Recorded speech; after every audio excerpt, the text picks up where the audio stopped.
उड़ीसा के पुरी में स्थित जगन्नाथ मंदिर भारत के 4 पवित्र धामों में से एक है, जहां हर साल आषाढ़ माह में भव्य रथ यात्रा का आयोजन होता है। हिंदू धर्म में जगन्नाथ रथ यात्रा का बहुत अधिक महत्व है। जगन्नाथ मंदिर में भगवान जगन्नाथ विराजमान हैं, जो कि श्री हरि विष्णु के अवतार श्री कृष्ण का ही रूप माने जाते हैं। जगन्नाथ का अर्थ होता है जगत के नाथ। आषाढ़ मास की द्वितीय तिथि को ये रथ यात्रा शुरू होती है और शुक्ल पक्ष के 11वें दिन भगवान की वापसी के साथ इस यात्रा का समापन होता है। भगवान जगन्नाथ के मंदिर से जुड़ी एक पौराणिक कथा के अनुसार मध्य भारत में इंद्रद्युम्न नाम के एक राजा रहते थे। उनकी राजधानी का नाम अवंती था। वो भगवान विष्णु के बहुत बड़े भक्त थे और हमेशा भगवान विष्णु के दर्शन के लिए इच्छुक रहते थे। एक बार एक ऋषि घूमते हुए उनके महल में आ पहुँचे और राजा से बोले, राजन, उड़ीसा में भगवान विष्णु के भव्य रूप नील माधव को पूजा जाता है, लेकिन वो जगह उड़ीसा के कौन से हिस्से में है, ये आपको पता लगाना पड़ेगा। क्या आप सत्य कह रहे हैं ऋषि श्रेष्ठ? ये सुनकर तो मेरा मन भगवान विष्णु के दर्शनों को लालायित हो गया है। राजा इंद्रद्युम्न अत्यंत आनंदित हो उठे और तुरंत महल के मुख्य पुजारी के भाई विद्यापति को आदेश दिया कि वो उड़ीसा जाकर नील माधव की खोज करे। राजा के आदेश अनुसार विद्यापति ओडिशा भ्रमण करने निकल पड़े। बड़ी ही लंबी यात्रा के बाद जब विद्यापति ओडिशा पहुँचे, तब उन्हें कुछ गुप्तचरों के माध्यम से पता चलता है कि सबरों के मुखिया विश्ववासु एक गुप्त गुफा के अंदर नील माधव की पूजा करते हैं। विद्यापति विश्वासु के पास गए और बोले, महाशय, कृपा करके आप मुझे देव पूजा का स्थान दिखा दीजिए। मैं विश्वास के साथ यहाँ आया हूँ। नहीं नहीं, मैं तुम्हें उस स्थान पर नहीं ले जा सकता, मुझे माफ करो। अब मैं क्या करूं? यदि ऐसे ही वापस गया तो महाराज को क्या जवाब दूंगा? मुझे कोई और रास्ता ढूंढना होगा। विद्यापति उसी गांव में रुक गया। कुछ ही दिनों में विद्यापति को विश्ववासु की बेटी ललिता से प्यार हो गया और दोनों ने शादी भी कर ली। शादी के कुछ दिन बाद विद्यापति ने अपनी पत्नी से कहा, ललिता, सुनो, क्या तुम नील माधव की सिर्फ एक झलक दिखाने के लिए अपने पिता से कह सकती हो? तुम्हारे पिता तुम्हारी बात नहीं टालेंगे। ठीक है, पिताजी को आने दो, मैं बात कर लूंगी। ललिता अपने पिता से बात करती है।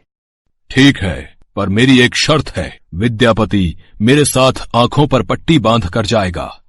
विद्यापति शर्त मान लेता है, पर वो बड़ी ही चालाकी से अपने साथ कुछ सरसों के दाने ले जाता है और गुप्त गुफा तक पहुंचने के रास्ते को याद रखने के लिए रास्ते में सरसों के दाने गिराते हुए जाता है। गुप्त गुफा में पहुंचने के बाद जब विद्यापति ने नील माधव की दिव्य छवि को देखा, तब वो उन्हें देखता ही रह गया। गुप्त गुफा से लौटकर विद्यापति ने राजा इंद्रद्युम्न को सब कुछ बताया। तब राजा इंद्रद्युम्न भी अपने प्यारे भगवान के दर्शन के लिए तुरंत निकल पड़े। लेकिन जब राजा इंद्रद्युम्न विद्यापति के साथ गुप्त गुफा में पहुंचे, तब उन्हें वहां कुछ नहीं दिखा। नील माधव अंतर्धान हो चुके थे। यहाँ पर तो कुछ भी नहीं है। प्रभु कहाँ गए? महाराज, मैंने यही उनके दर्शन किए थे, पर अब वो यहाँ से अंतर्ध्यान हो गए हैं। राजा इंद्रद्युम्न निराश होकर महल में लौट आए। उसी रात उनके सपने में भगवान विष्णु आए और बोले, राजन, तुम पुरी के समुद्र तट पर जाओ। वहाँ तुम्हें एक लकड़ी का लट्ठा मिलेगा जो पानी में तैर रहा होगा। उसे लेकर आओ और उस लकड़ी से मूर्ति का निर्माण करो।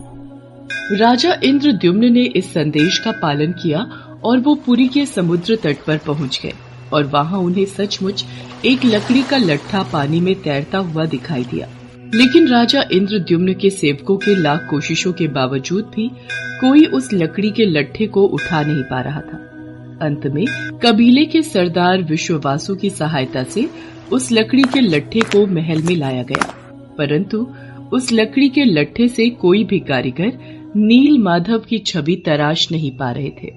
महाराज, हमारे लिए ये कार्य करना असंभव है। हम इस लकड़ी के लट्ठे से कोई भी मूर्ति नहीं तराश पा रहे हैं। हमें क्षमा कीजिए। जब इस काम को करना नामुमकिन हो गया, तब भगवान विष्णु ने फिर से राजा के सपने में दर्शन दिए और कहा, राजन, तुम देवताओं के शिल्पकार विश्वकर्मा की आराधना करो। वो इस कार्य को अवश्य पूरा करेंगे। भगवान विष्णु के कहने पर राजा इंद्रद्युम्न ने देवताओं के शिल्पकार श्री विश्वकर्मा से प्रार्थना की। तब वो सबके समक्ष एक बूढ़े बढ़ई के रूप में प्रकट हुए और राजा इंद्रद्युम्न से बोले, राजन, मैं आपको विश्वास दिलाता हूँ कि मैं कुछ ही दिनों में तराश कर मूर्तियां तैयार कर दूंगा, लेकिन मेरी कुछ शर्तें हैं। जी प्रभु, बोलिए, मुझे आपकी सारी शर्तें मंजूर हैं।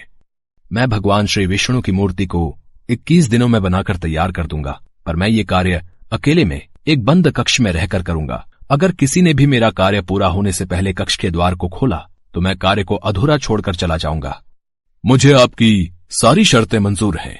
कृपा करके आप कार्य को आरंभ कीजिए। और फिर भगवान विश्वकर्मा ने कक्ष के द्वार बंद कर लिए और अपने कार्य में लग गए। लोगों को उस कमरे से सिर्फ आरी, छेनी और हथौड़ी इत्यादि की आवाजें सुनाई देती थी। लेकिन 15 दिनों बाद जब रानी गुंडिचा को कमरे से कोई भी आवाज सुनाई नहीं दी, तब वो घबरा गई और राजा इंद्रद्युम्न से बोली, महाराज, जिस कक्ष में मूर्ति बनाने का कार्य चल रहा है वहाँ से कोई भी आवाज नहीं आ रही है। कहीं वह बूढ़ा कारीगर भूख प्यास के कारण मर तो नहीं गया? आप एक बार कक्ष को खोलकर देख तो लीजिए, कहीं हमारे सिर कोई पाप न लग जाए। पर महारानी, हमें उन्होंने यही शर्त रखी थी कि 21 दिन से पहले उस कक्ष का द्वार न खोला जाए। कहीं कोई अनहोनी हो गई तो? महाराज, ऐसे भी तो हम चिंता में हैं। कक्ष को खोले बिना कुछ पता नहीं चलेगा। रानी गुंडिचा ने राजा इंद्रद्युम्न से कक्ष का द्वार खोलने की जिद की। आखिर में कक्ष के द्वार को खोला गया और राजा इंद्रद्युम्न के ऐसा करते ही वो बूढ़ा कारीगर बने भगवान विश्वकर्मा गायब हो गए और अपने पीछे आधी बनी 3 मूर्ति छोड़ गए। राजा इंद्रद्युम्न को इस बात से बहुत दुख पहुंचता है कि उन्होंने विश्वकर्मा की बात को नहीं माना और शर्त के नियम तोड़ दिए। इसी कारण प्रभु जगन्नाथ के हाथ और पांव आधे बने हुए हैं। राजा इंद्रद्युम्न ने उसी रूप में उन मूर्तियों की स्थापना की जो आज जगन्नाथ मंदिर के नाम से प्रसिद्ध है, जहां श्री कृष्ण भगवान जगन्नाथ के रूप में बड़े भाई बलराम और छोटी बहन सुभद्रा के साथ विराजमान है। प्रभु जगन्नाथ को भी बुखार होता है, उनको भी दवाई दी जाती है। कभी कभी वो ठीक हो जाते हैं, पर कभी कभी नहीं। उनका पुनर्जन्म होता है जिसे नव कलेवर कहा जाता है, जो हर 8 साल, 12 साल और 19 साल में एक बार होता है। इन दिनों उड़ीसा सरकार पुरी में अंधकार का ऐलान करती है और कुछ खास पुजारी अपनी आंखों पर लाल कपड़ा और हाथों में लाल कपड़ा बांधकर पुरानी मूर्ति से कुछ रहस्यमयी चीज को निकालकर नई मूर्ति में लगा देते हैं, जिसे ब्रह्म पदार्थ कहा जाता है। ब्रह्म जो जीवन का प्रमाण देता है। जैसे प्रत्येक मनुष्य के शरीर में आत्मा होती है, उसी प्रकार प्रभु जगन्नाथ के शरीर में ब्रह्म या परमात्मा रहते हैं। यही कारण है कि प्रभु जगन्नाथ दुनिया के एकमात्र जीवित ठाकुर जी हैं, जो भक्तों की पुकार सुनते हैं, समझते हैं और उनकी इच्छाओं को पूरा करते हैं। श्री जगन्नाथ मंदिर के ऊपर स्थापित लाल ध्वज सदैव हवा की विपरीत दिशा में लहराता है। प्रतिदिन सायंकाल मंदिर के ऊपर स्थापित ध्वज को मानव द्वारा उल्टा चढ़कर बदला जाता है। कहा जाता है कि जब श्री कृष्ण की मृत्यु हुई थी, तब एक बहेलिये ने ही उनका अंतिम संस्कार किया था। लेकिन उस वक्त श्री कृष्ण का दिल आग में जला नहीं था, जिस वजह से बहेलिये ने उस हृदय को लकड़ी के गुच्छे में बांधकर समुद्र में प्रवाहित कर दिया था, जो फिर बहते बहते पुरी के समुद्र तट पर पहुंचा और वहां से फिर राजा इंद्रद्युम्न ने उसे प्राप्त कर प्रभु जगन्नाथ की मूर्ति का निर्माण करवाया।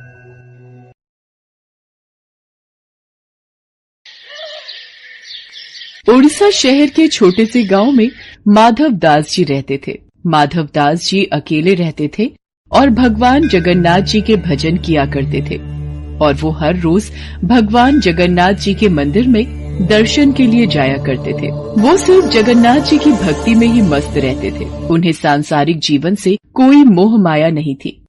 एक दिन अचानक माधवदास जी की तबीयत खराब हो गई। उन्हें उल्टी दस्त का रोग हो गया। वो बहुत ही कमजोर हो गए कि उठने बैठने में भी उन्हें समस्या होने लगी। माधव जी अपना कार्य स्वयं करते थे। वो किसी से मदद नहीं लेते थे। जो व्यक्ति उनकी मदद के लिए आता था उनसे कहते थे, मेरे प्रभु, मेरे जगन्नाथ जी स्वयं मेरी रक्षा करेंगे। ऐसे ही कुछ दिन और बीत जाते हैं। माधव जी की तबीयत और खराब हो जाती है। अब तो वो मलमूत्र भी बिस्तर पर त्याग देते थे, परंतु उन्होंने अपनी भक्ति और आस्था जगन्नाथ जी पर से नहीं छोड़ी। इतना बीमार होने के बाद भी वो नियम से जगन्नाथ जी की आराधना किया करते थे। यही दूसरी ओर जगन्नाथ जी अपने भक्त की उन पर आस्था देखकर अत्यंत खुश थे। तभी बलदेव जी जगन्नाथ जी से कहते हैं, हे प्रभु, आपका प्रिय भक्त इतना कष्ट में है, आप उसे दूर क्यों नहीं करते? उसके पूर्व जन्म के कष्ट हैं जो उसे भोगने ही होंगे, पर उसने मेरी इतनी भक्ति की है, इस कारण मैं पृथ्वी लोक पर जाकर उसकी देखभाल करूंगा। तब स्वयं जगन्नाथ जी सेवक के रूप में माधव जी के पास उनकी सेवा करने के लिए जाते हैं। वो माधव जी की बहुत सेवा करते हैं और उनके गंदे वस्त्र भी भगवान जगन्नाथ जी अपने हाथों से स्वयं साफ किया करते थे और उन्हें स्नान भी कराया करते थे। भगवान जगन्नाथ जी की सेवा से जब माधव दास जी स्वस्थ हुए और उन्हें होश आया, तब भगवान जगन्नाथ जी को उनकी सेवा करते देख वो तुरंत पहचान गए, ये मेरे प्रभु ही हैं। देखो माधव, मुझसे भक्तों का कष्ट सहा नहीं जाता, इसी कारण मैं तुम्हारी सेवा करने के लिए स्वयं आया हूँ। और जो पूर्व जन्म के कष्ट तुम्हारे भाग्य में लिखे हुए हैं, वो तो तुम्हें भोगने ही पड़ेंगे। अगर उस कष्ट को इस जन्म में नहीं भोगोगे, तो तुम्हें फिर से एक और जन्म लेकर कष्ट भोगना पड़ेगा। मैं नहीं चाहता था कि मेरे भक्त को उसके पूर्व जन्म के कष्टों के कारण अगला जन्म फिर लेना पड़े। इसलिए माधव, मैंने तुम्हारी सेवा की। अगर फिर भी तुम कह रहे हो तो मैं अपने भक्त की बात नहीं टाल सकता। अब भी तुम्हारा ये रोग 15 दिन का और शेष है, इसलिए वो 15 दिन का रोग वो मैं ले लेता हूँ। 15 दिन का वो रोग जगन्नाथ प्रभु ने माधव दास से ले लिया। तब से भगवान जगन्नाथ जी 15 दिन के लिए बीमार रहते हैं। तब से आज तक हर वर्ष से यही चलता आ रहा है। ज्येष्ठ पूर्णिमा को भगवान जगन्नाथ जी को ठंडे जल से स्नान कराया जाता है। इस स्नान के बाद भगवान को बुखार आ जाता है। 15 दिनों तक भगवान जगन्नाथ जी को एकांत में एक विशेष कक्ष में रखा जाता है, जहाँ केवल उनके वेधा और निजी सेवक ही उनके दर्शन कर सकते हैं। इस दौरान भगवान जगन्नाथ जी को फल के रस, औषधि एवं दलिये का भोग लगाया जाता है और रोग मुक्त करने के लिए उन्हें काढ़ा भी पिलाया जाता है। भगवान के स्वस्थ होने पर अपने भक्तों से मिलने रथ पर सवार होकर निकलते हैं, जिसे रथ यात्रा कहा जाता है। इस रथ यात्रा में भगवान जगन्नाथ जी के साथ साथ उनके भाई और बहन भगवान बलदेव और देवी सुभद्रा की भी रथ यात्रा निकलती है। रथ यात्रा प्रतिवर्ष आषाढ़ मास के शुक्ल पक्ष की द्वितीय तिथि को निकलती है।